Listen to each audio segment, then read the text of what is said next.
പക്ഷെ മനസ്സിനെ ഞെക്കുന്ന ഒരു കാര്യം അവതരിപ്പിക്കാനാണ് ഞാൻ ഇവിടെ വന്നത്. ഞെട്ടരുത്. ഞങ്ങൾ മുഖ്യധാര ഈ തെരഞ്ഞെടുപ്പിനെ നേരിടുന്നത് കേരളത്തിലെ ഇടതുപക്ഷ ജനാധിപത്യ മുന്നണി നടത്തിക്കൊണ്ടിരിക്കുന്ന പ്രവർത്തനങ്ങൾ കൃത്യമായി ജനങ്ങളുടെ മുന്നിൽ വിശദീകരിച്ചുകൊണ്ടാണ്. ബഹുദൂരം മുന്നിൽ പോകാൻ, പ്രത്യേകിച്ച് ഈ മണ്ഡലത്തിൽ ഏറ്റവും ശക്തമായിട്ടുള്ള പോരാട്ടത്തിലൂടെ തെരഞ്ഞെടുപ്പ് വിജയം നേടിയെടുക്കാൻ പറ്റിയ ഒരു രാഷ്ട്രീയ സാഹചര്യത്തിലേക്ക് ഞങ്ങൾ നീങ്ങിയിട്ടുണ്ട്. ഒരു കുറവില്ല. എന്റെ വായിക്കാത്ത കയറിയിരുന്ന് വിടുവിച്ചാലേ ശരിയാവും.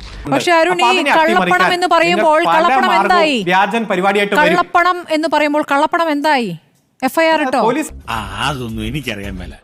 ഇങ്ങനെ എന്തെങ്കിലുമൊക്കെ പറയുമ്പോഴേ എന്റെ മനസ്സിനൊരു സന്തോഷം ഉണ്ടാവുള്ളൂ. ഞാൻ എന്റെ സന്തോഷം നോക്കിയാ പോരെ. ഒരു കേസ് അവിടെ നടന്ന സംഭവങ്ങളുമായി ബന്ധപ്പെട്ടുകൊണ്ട് പോലീസ് കേസ് രജിസ്റ്റർ ചെയ്തിട്ടുണ്ട്. ഇതിൽ തൊണ്ടി മുതൽ കിട്ടിയാൽ മാത്രമേ പോലീസിന് കേസ് രജിസ്റ്റർ ചെയ്യാൻ കഴിയൂ. അത് അന്വേഷണം പോലീസിന്റെ പുറകെ പോലീസ് അന്വേഷണം നടത്തട്ടെ.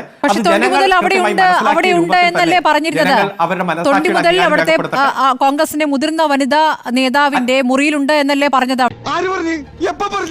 ഞാൻ പറഞ്ഞിട്ടില്ല. അവിടെ എങ്ങനെയാണ് സെർച്ച് നടത്തിയത് എന്ന അടക്കമുള്ള കാര്യങ്ങളിൽ ഇപ്പോൾ പരാതി വരെ പോയിരിക്കുന്നു. DGPക്ക് പരാതി പോയിരിക്കുന്നു. അതിൽ അനങ്ങിയിട്ടുമില്ല.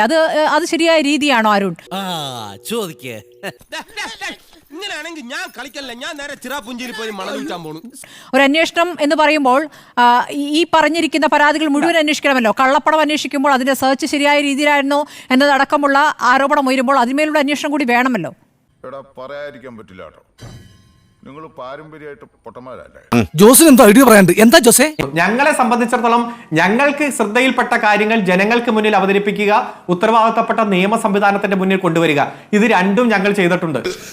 സത്യമായി പറയുന്നവനായി രാജാക്കൻ. ഒരു നീല ട്രോളി ഉണ്ട് എന്ന് പറയുക. ട്രോളി പിറകുവശത്തു കൂടിയാണ് രാഹുൽ പോയതെന്ന് പറയുക.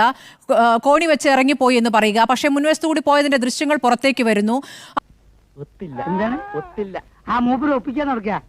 ആ പെട്ടിയിൽ ഈ പറയുന്ന കോടികൾ നിറയ്ക്കാനുള്ള സമയം, അവിടെ ഉള്ള സമയം ഈ പറഞ്ഞ ദൃശ്യങ്ങൾ മനസ്സിലാക്കുന്ന പ്രകാരമാണെങ്കിൽ 48 സെക്കൻഡ് കൊണ്ട് എന്തായാലും പെട്ടിയിൽ പണം നിറയ്ക്കുക സാധ്യമല്ല.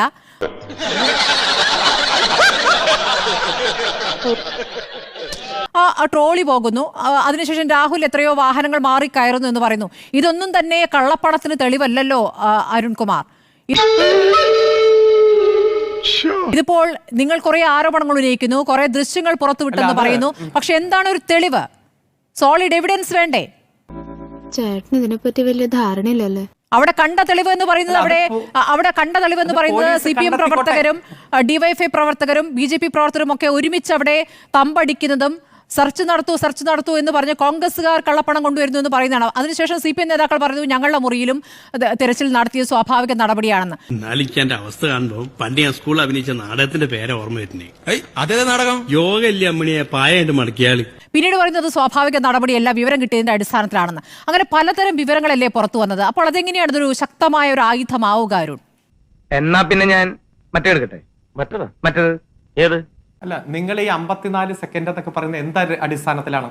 ഇവിടെ കോൺഗ്രസിന്റെ സ്ഥാനാർത്ഥി രാഹുൽ വരുന്നതിന് അരമണിക്കൂർ മുമ്പ് തന്നെ ഈ റെസിഡൻസിയുടെ കോൺഫറൻസ് ഹാളിൽ ശ്രീ VK ശ്രീകണ്ഠനും അതുപോലെ ഷാഫി പറമ്പിലും അതുപോലെ തന്നെ ജ്യോതികുമാർ ചാമക്കാലയും യോഗം ചേർന്ന് തുടങ്ങിയിരുന്നു.